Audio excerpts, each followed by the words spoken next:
how long should my podcast be, and like should we go on trends that the world are talking about? I think the main takeaway was find your audience and then just put up episodes and tweak to your audience.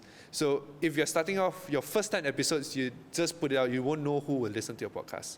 But you need to find.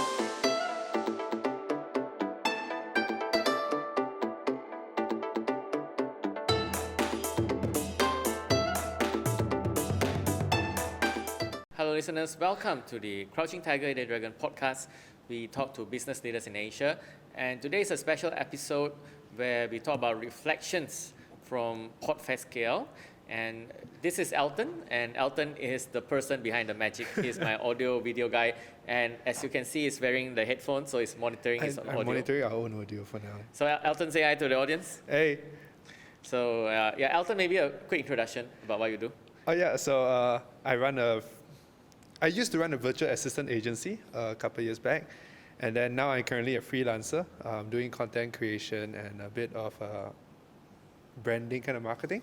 So I wouldn't say that I am a fully marketing person. I would say I'm more a content creation person, so that's why I'm doing the production behind the podcast. And I personally used to run a podcast called Mic'd Up back in my uni days. I just did it just to prove that I could do it. All right, so we did like 20 over episodes and came to a point where people actually said, hey, can we come on your podcast to launch our book? Then I was like, hey, yeah, I think we kind of made it. this is how it's supposed to be, right? Then after that, we went our separate ways after university, so the podcast was there. And how I know Elton was I used to get Elton to edit my clips from the podcast for LinkedIn and Instagram. So that's where I knew Elton. So both of us attended the Podfest 2 weeks ago. Thank you for Keluar Sekejap and the many other organizers who put the Podfest together. Mm-hmm. It was at PJ Pack. It was 2 days, and today's a reflections episode. So we'll go through the itinerary step by step on what we learned from each session. And then after that, we'll go to the key takeaways. Yeah. Please stop me if I go on because I love to. So Elton loves to share. So we started off with the first day. So Elton started the day with nailing the audio game. Right. So we went to Elton himself went to this workshop. So nailing the audio game by Genie Boy. So what do you learn about nailing the audio game? So this first one was actually Genie Boy, and then there's Denise Teo, which she Super Cat K. She's a big streamer, and mainly the thing that I think the other guy was from Shure. Sorry, I couldn't remember his name, but he's a technical guy from yes. Shure. So the event is sponsored by Shure, audio equipment. Yes. Yeah, and if you see everyone using Shure products because apparently they are the best. But what I learned from there is that you actually, to start a podcast, honestly, you don't really need to get Shure. It's bloody expensive. It's like close to 2,000 plus. We went to check the price that day. And there is alternatives to that which you can actually check. Okay, before you even get a mic, there's a lot of things you can do, such as making your room quiet, finding your own space, or even just... okay, this is actually from another session, so I'm not going to talk about it yet. But at the end of the day, it's about just starting with what you have. I think that session pivoted a bit from the audio side of it because big chunk of that session was just saying how good Shure mic was. Of course. Which I think people agree it's a good mic because everyone's using it. But if you don't have the budget, try something else. That's basically what it meant. Sure. Sure. Thank you for sharing that. And I was at another session, so I couldn't attend that session. So I was at Running a Podcast Network, very well facilitated, moderated by the Explore podcast. So shout out to them as well. So this session had Ming Yue, had Financial Files, and Peter Yong, Mr. Money TV. So it was talking about whether your podcast should be in a network or whether should you be independent. So they talk about, of course, if you're part of, let's say, the minting, all right, or the takeaway table where they call it, or you're part of Mr. Money TV, they already have access to sponsors. They have access to companies, and they can bring you in as sponsor. You don't need to do the sales. Of course, then you also get a lesser cut of the revenue as well.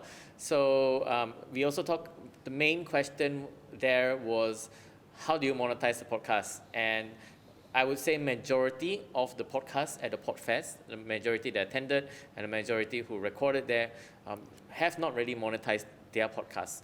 And they were talking about many strategies on how you can approach brands and how you can actually monetize the podcast, but there was no concrete way. But basically, you go in and you give your numbers and you give a rate card, etc.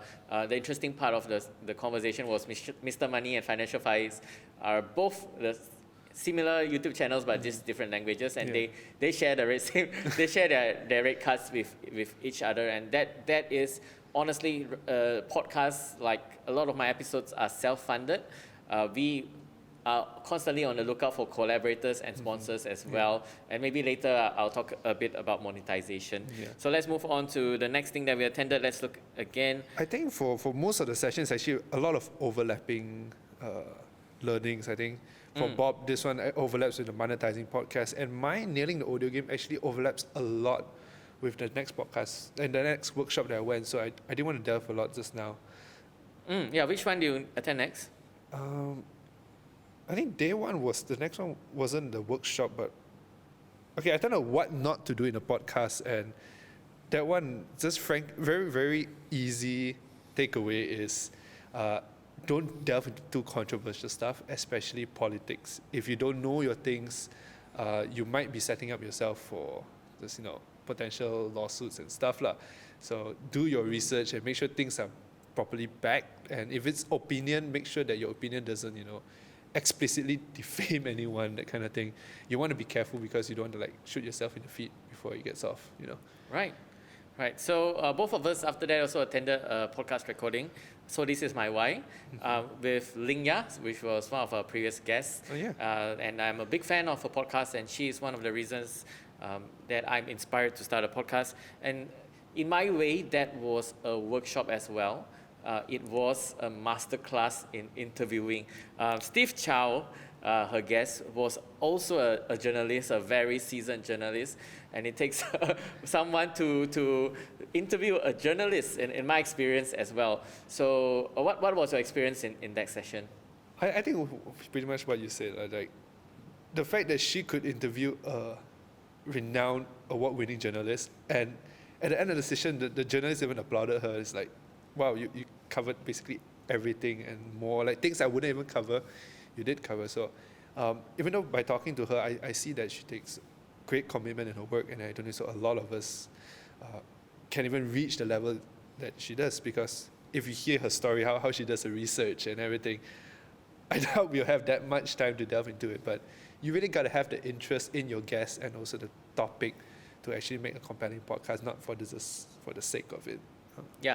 So one of the things I really salute Ling Ya is her level of detail in the research. So when I like that she brought up very, very emotional topics, topics close to the heart. So one of the topics was someone that Steve Chow has lost in the interview, and she did very thorough research. She even had a photo that she actually obtained from the fiancé. So that was like, wow, that's like master move. It's like a backdoor. Yeah, so she did a lot of the way she asked questions, the level of detail in her research, the way she got the guests. So in our episode with her, she said, yes, I reached out to the guests. I sent a personalized email, including what we will talk about. And if I do research for the outreach email, imagine if the amount of research I would do if you come on the pod. And she's a lawyer by profession, ex-lawyer, so a lot of detail, and I really loved that session. We learned so much, and it was a great interview, and it was so touching. It delved into the many parts of Steve Chow's career. Yeah. So, I mean, you want to know more, just go and watch the show. Yeah, so shout out to her as well. I think watch the she will podcast. be releasing the episode soon. So Elton, if it's If out it's there, then we'll put a I link. will link it, Right? do everything. So let's go on to day 2. All right. So day 2, so I think Elton was at a few workshops. Yeah, so day 2, I was, the first one I was at was Secret to Landing Big Name Guests, also by Ling Ya.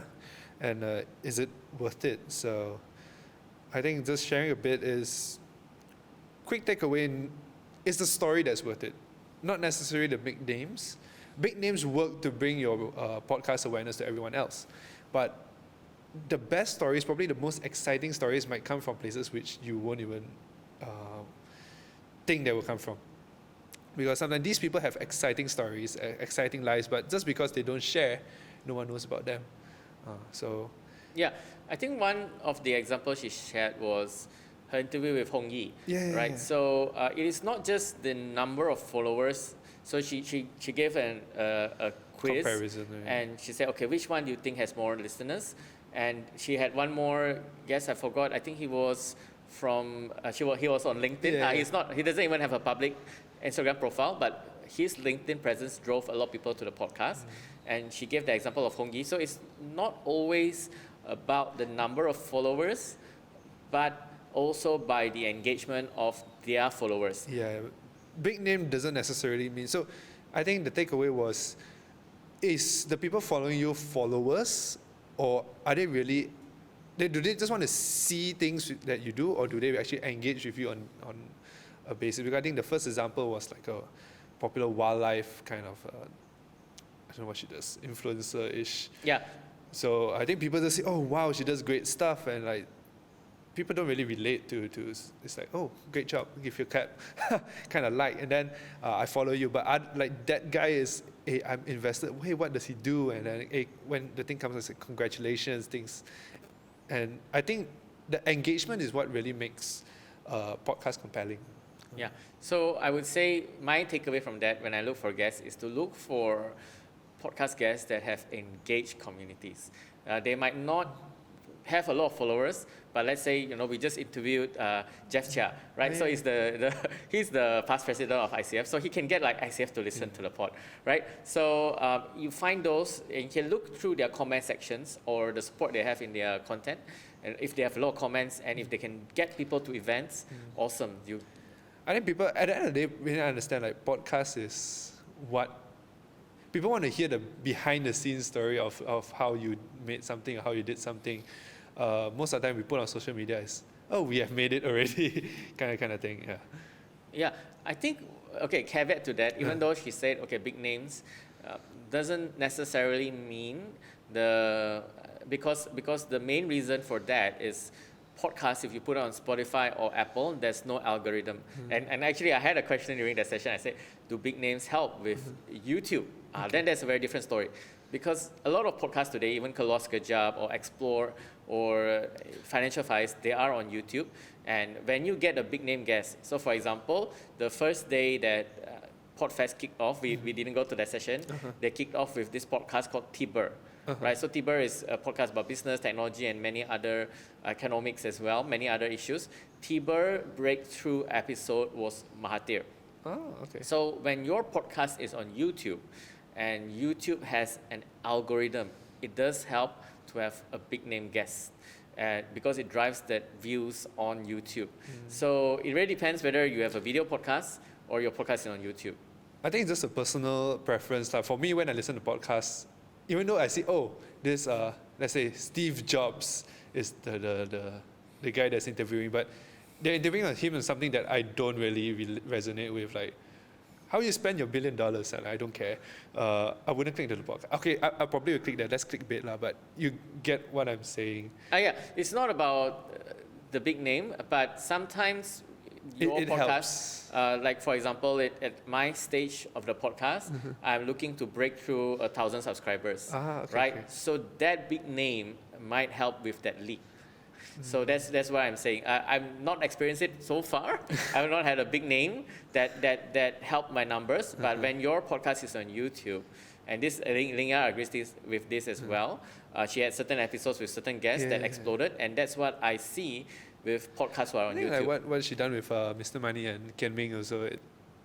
So that episode exploded, right? So I've seen it in different podcasts. It might be Mahathir, or it might be in different podcasts I see as well that had someone, for example, like many different guests that actually propelled the podcast forward. I think one more thing from that session before we move on was when you try to get your guests, get it when they are suddenly in trend. In trend as in, let's say they are publishing a book, they're more likely to come on your podcast, and let's say now, let's say when she interviewed the CEO of the producer for James Corden's show, he just said, hey, I would say yes to everything. So she took the opportunity. So it's going on what the trend is, and let's say this person is not exactly trend, but how would I put the word? So this is what I used to do as well. I still do now.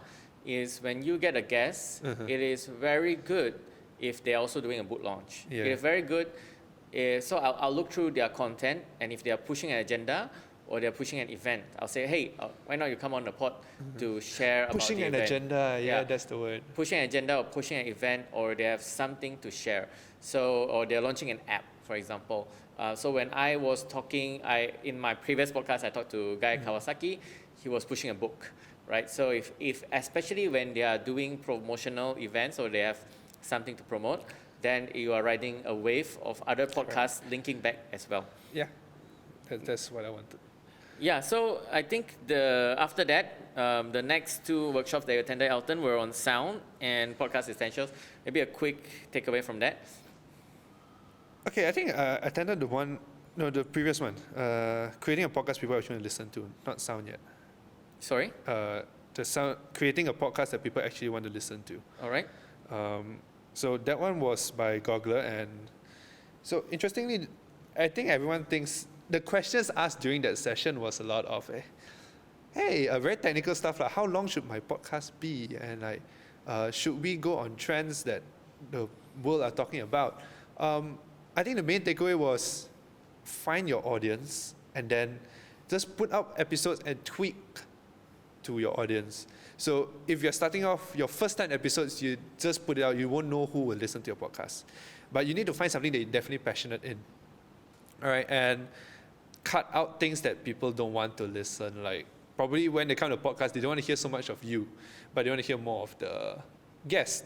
So you probably talk a lot during the podcast, but you might want to crop that part of you out if it fits the narrative. All right, because people might drop off after a while if they don't get what they came for. That's one of the things. And another thing is, interestingly, some of the things that they do is, how do you get the questions out of the guests? Which, that one I said, you really have to work on it. It's not something that's why I say, consistency. Their main message at the end of the day is, you just have to do.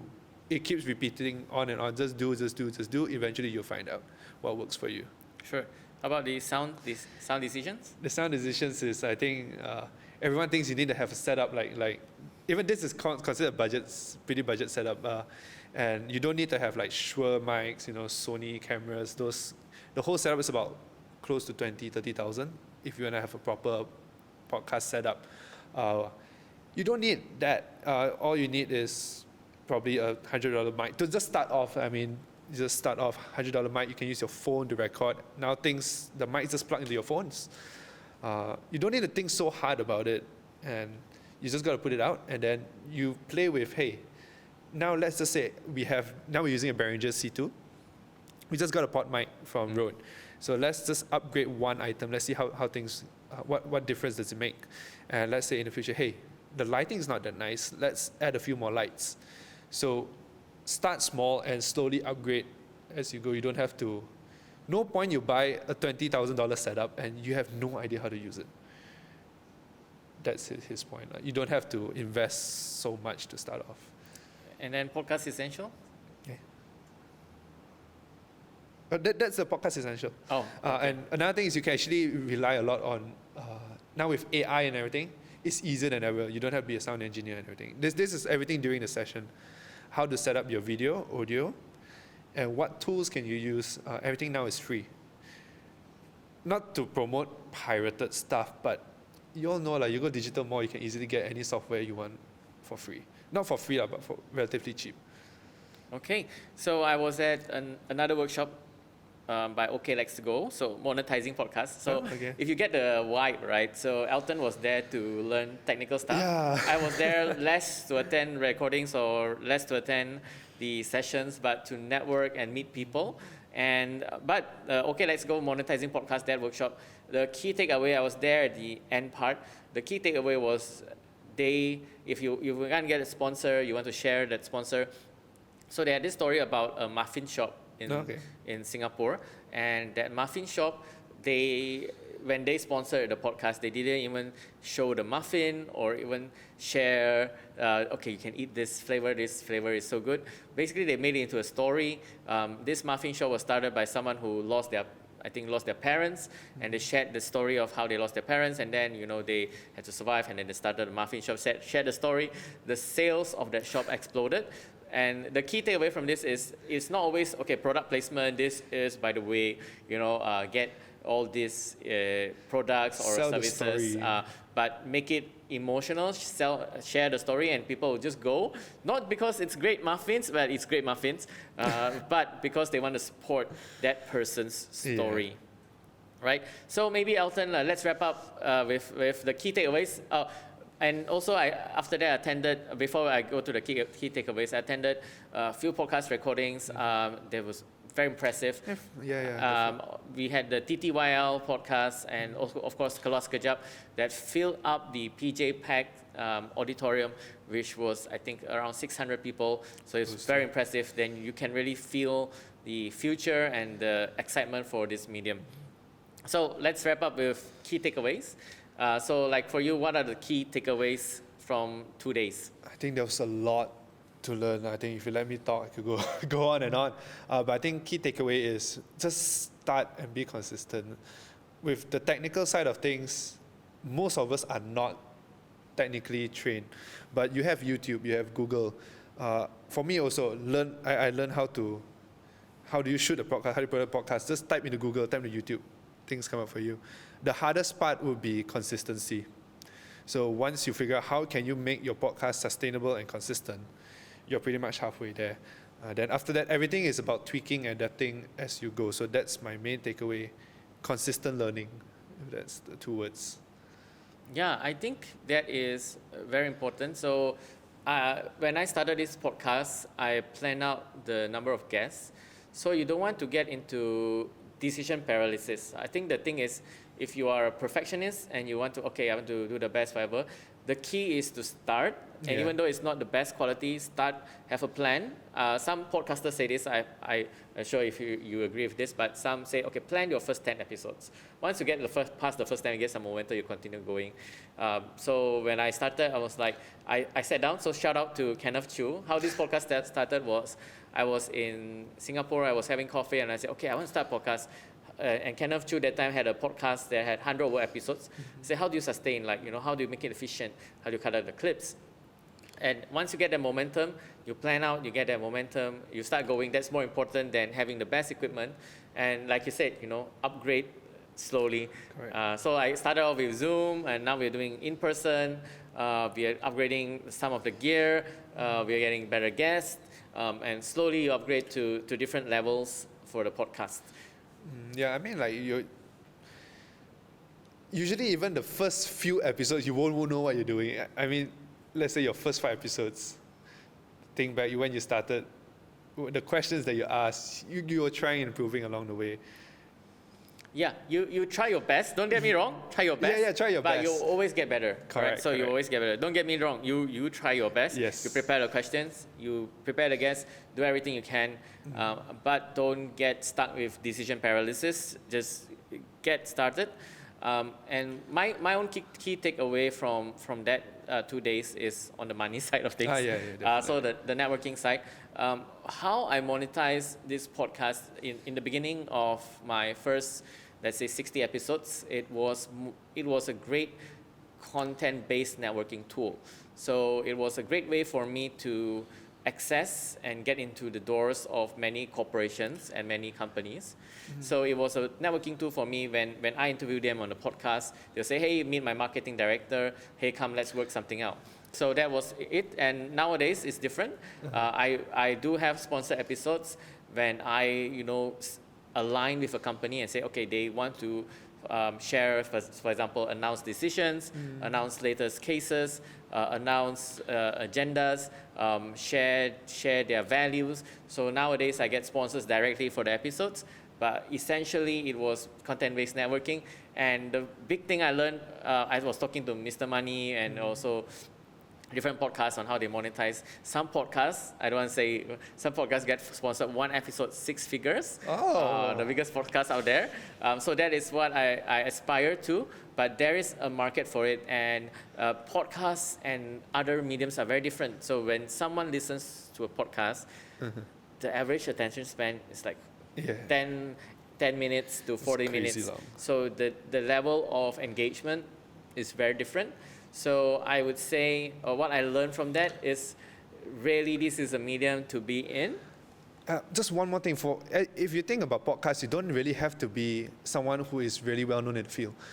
Let me just put it in as a Gen Z, I would say, hey, start a podcast. And for me, I start a podcast, I want to learn. I want to talk to people, understand the stories. And this allowed me to learn a lot and really network up through my podcast. And it's crazy what exposure you get. You never believe. But so if you're Gen Z, that point really, really sticks. You have to, if you want to stand out, you want to network up, you want to know more people, try it out, no harm, right? Yeah, so it is a great platform. Like Elton said, I use it as a networking tool. It's a great platform to network up. And you can use it, like, it doesn't have to be the best recording, but try your best, of course. I would say always try your best. And a great platform and great way to collaborate. Just now we talked about collaborate with businesses. A great way to network up. So Elton has a podcast as well. Yeah. So my podcast is Oddinary Podcast, Oddinary Podcast. It's mainly a Gen Z. I call myself Zillennial. I'm 99. So it's a Gen Z kind of learning platform where I interview people who have just ordinary people who have done extraordinary things, just to prove that you don't have to be really, I'm the son of a CEO, or I am born with a silver spoon. Just doing things a bit differently, and you could end up somewhere totally different in your life. Yeah. So that's my podcast.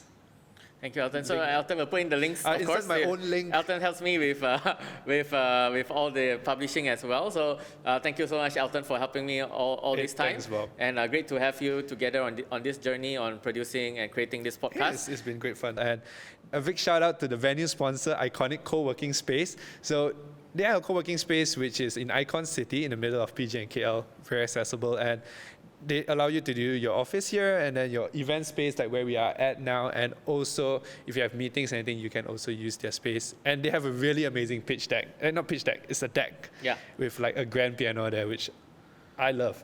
So yeah, check them out. Yeah, they have been a big supporter for this podcast. Shout out to Sharon as well. Every episode you see different pictures. Yeah, it's them. Yeah, so we've been using the space for our live recording so far. So thank you, Iconic Co-working Space. And just last words, I want to encourage you to start. I think starting is the hardest. And if you make it big and get news, of course, can run it as a business as well. So thank you, and thank you for Podfest KL for helping to inspire us and learning so much from the festival as well.